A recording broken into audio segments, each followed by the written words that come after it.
Tinuod ba ang mga taong manggihatagon malipayon? Amen. So, kuan pod ang mga nahatagan pod malipay pod.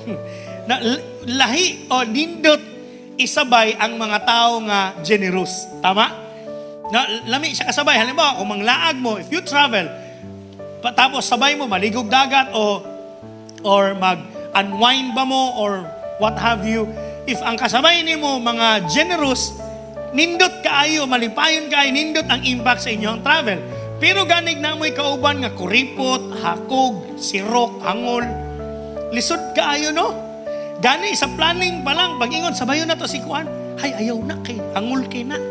Di na mo, hamal pa dyan, hangol na, hamal pa. Dako pagkaon, kinsa patong di mo amot, mo pa'y dakog kaon.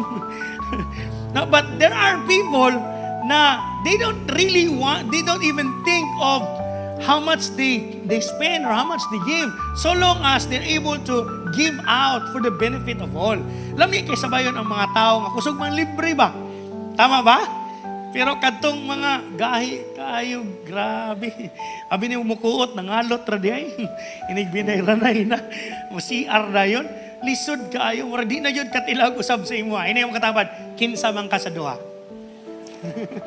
Wa kita kay evaluan no? Pero naaba mo'y kailang ang mga hastang gahi pa sa ubo. Nagahi kayo mo bunot nito, di yan mo bayad ba? Pero naapod tayo mga friends, naapod tayo mga kaila nga, grabe paspas, murag si Fernando po. Paspas kayo mo bunot ba? Imbis ikaw na mo bayad, naunhan pa ka. No, kasi those people, if you try to take a look with their life, truly, malipayon ang ilahang kinabuhi. Now, when we say live generously, we don't mean that we need to kanang magpakitang tao or maghilas-hilas ta. No, that's not my point. My point is that regardless of how kining medyo apiki or challenging ang atuang sitwasyon, or if we have much, we can be generous. We can live generously. Kaya ang tao nga manggihatagon, maskin pa sa higayon nga medyo apiki, kaantigo gihapon na muhatag. Kasi ang paghatag manggo nato, dili lang man sa lapi lang.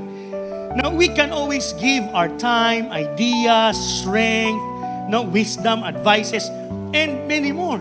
Naatay pwede ihatag. Ini mo katapan, naakay pwede mahatag.